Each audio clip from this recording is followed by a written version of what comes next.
Today we are going to meet an inspirational character, woman entrepreneur who is role model of many youngsters who passionate about entrepreneurship.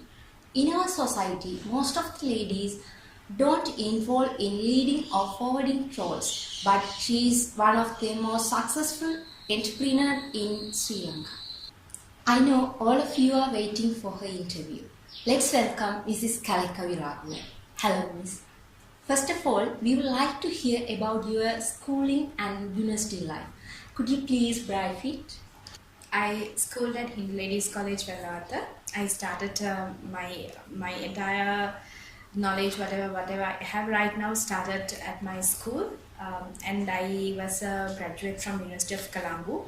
I graduated with a first class degree, business administration, specialized in marketing. Really, you were best at your studies. It's you are we know you are the first class degree holder, and ma'am, she is currently director at Eptom Digital. Could you please brief about your services that you provide from these entrepreneurial ventures? So Epidem was the brand that was created by my husband and myself in 2011. We started it as a marketing consulting company because both of us are marketing graduates, so we wanted to pursue our passion in marketing. So later on, when we were working with clients on various marketing consulting projects and marketing planning and business planning, we realized digital is going to be the future.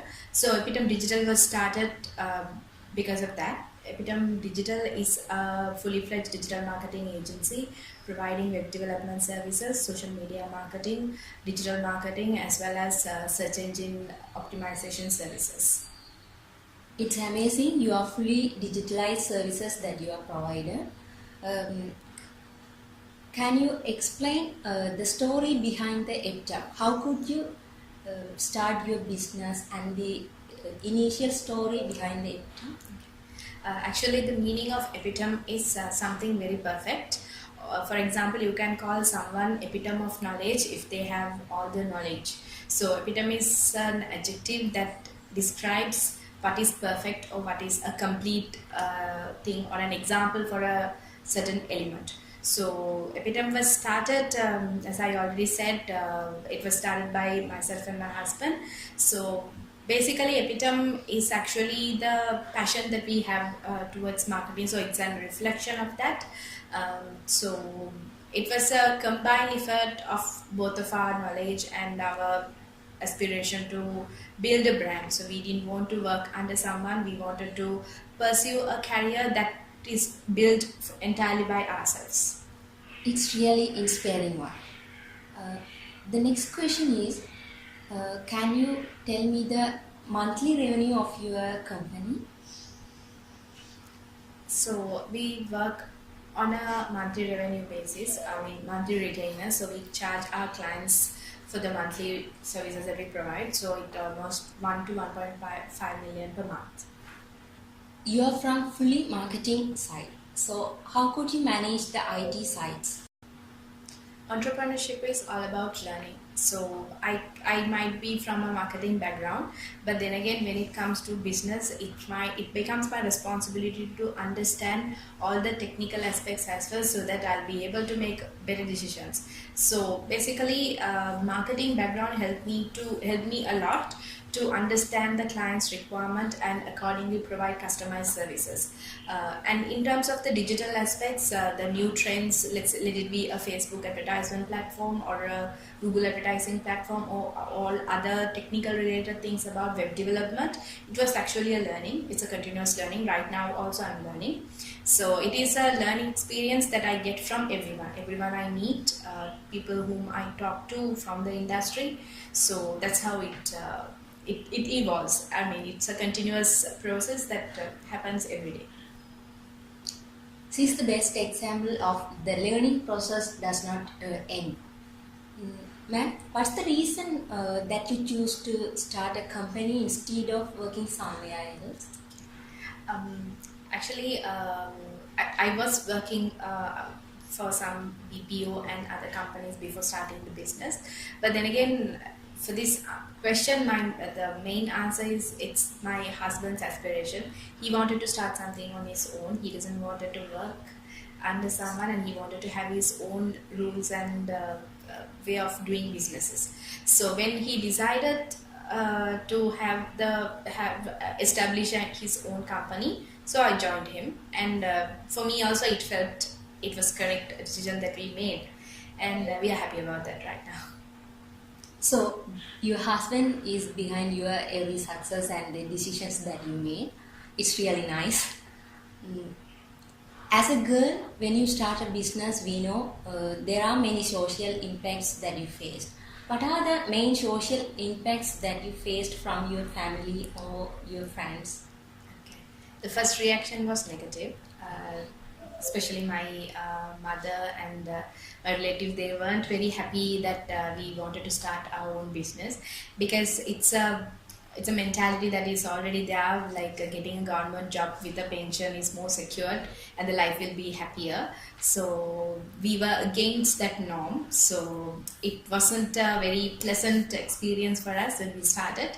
And also, like, unlike now, back then startup or entrepreneurship wasn't a buzzword. Right now, if you see, there are so many initiatives to encourage startups. Very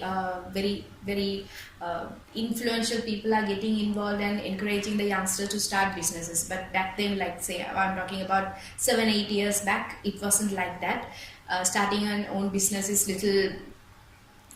It was not fascinated so much like now, so it was a negative reaction, and the support wasn't that good. So now you give the answers to that negative impacts. Ma'am, how do you find the capital for the business? Was it a big trouble to you? Yes, by that time, like, we started with only the limited amount of savings that we had, so it was little difficult for us to find capital. To be honest, like, we didn't start with much of capital as well, so that had an impact on the growth of the business as well. So, but then again, even though the family was against, there were some family members who helped us also whenever we had some tough times. So it was actually from our savings and some of the family members' help that we started the business. Money is everything in this world, so you had to manage it.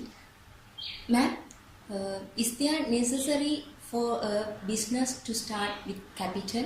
The capital is more necessary to that business or not? Yes, I would say yes, because based on our experience, starting a business with the proper capital and proper planning will help you to have an exact direction for your business. So starting starting a business with capital is like a safe way of starting an entrepreneurship life. As an entrepreneurship student, we must passionate about the entrepreneurship, and we would like to develop a company at home. So, in your experience, what do you feel that these type of skills we must to develop? So to become an entrepreneur, there are several set of skills that you should have. It's not a must. You can start it, but having these skills will help you, and the growth will be faster than not having such skills. For example, now you can be a tech person, you know exactly about your product or the technical elements of the product. But then again, if you can't take that to the market and talk to someone and explain what this product is and how it will help them, then your growth will get affected by that, because you have to convince someone. So your talent of presenting something and giving them the real input the way they will understand is very important. So definitely your presentation skills and marketing skills will be a very big added advantage for you to grow your business in a very healthy way. In addition to that, you have to learn about branding. So branding is very important, because when you are an entrepreneur, you will not have enough capital or enough name to establish yourself and compete with other competitors who are already in the market. So your branding will differentiate, and your branding will help you to identify a good place when it comes to the competitors in the market. So you have to be a person who has a good branding skills, especially for your own self. Let's say, for example, if you are trying to put up a product in the market, first you should have a good identity for you. So your social media platforms, your blogging or aspects like that will help you to create an identity for you. For example, let's say if you are a tech product producer and if you have a product with you, start blogging about the product. Start blogging about the customers who are there, who will be your potential customers. Talk about their problems and tell them how your product will help them. So in that case, you create awareness about yourself as well as your product, so your connection, your friends in your Facebook or LinkedIn will see that, so that they will know better about your product, so they will start talking about your product with some potential people. So obviously marketing, branding, sales skills are very important in addition to your technical knowledge. Thank you for your explanations, ma'am. It's very useful to us. Mrs. Kalikavi Raghulan is one of the leading names in the women entrepreneurs in Sri Lanka. Can you please tell me some advices or message to the future entrepreneurs like us? So basically entrepreneurship, even though it's a buzzword and everyone appreciates entrepreneurship, it's not as glamorous as it seems to be. It has its own problems. Entrepreneurship is difficult. You will go through so many issues, professionally as well as personally, because you are an individual who will have to balance a personal life as well as the professional life, where everything is connected. Let's say if you are working for a company, you are totally different person when you are out of the company. But in entrepreneurship, it's not like that. Your mind will think as an entrepreneur, even at your home, even at your party or something. So everything is connected. You should be able to differentiate different things and put everything in different boxes. Otherwise, you will find it really difficult to manage your life as well as your business or whatever. So it has to be a very tough journey, but it can be managed, and you can talk to people, because there are so many entrepreneurs who have gone through that path. So talk to them, so their experience and their ideas will help you to come across certain problems which you don't have to personally face it. So talk to more people and understand that entrepreneurship is not easy. So set the expectation that you are going into a very difficult life, so that the life won't be difficult for you. And also like you can read more. So as I already said, reading about entrepreneurs' life and their struggle in the journey will help you to picturize a life for you. So when you picturize and set the expectations exactly, you will not have that shock or the surprise of this entrepreneurship going to give you. Thank you so much, madam, for your valuable time and sharing your inspiring experience with us. And best of luck for your future achievements also. Thank you so much. Thank you for the opportunity given. It's my pleasure giving an interview, and all the very best for your future endeavors as well. And would like to see you all as entrepreneurs. Thank you. Thank you for watching this interview with Mrs. Kalikavi Raghulan madam, the director of Epitome Digital. We are from Sabragama University, third year students, Computing and Information Systems. This interview is for group assignment of Entrepreneurship and Innovation Curriculum. Thank you so much.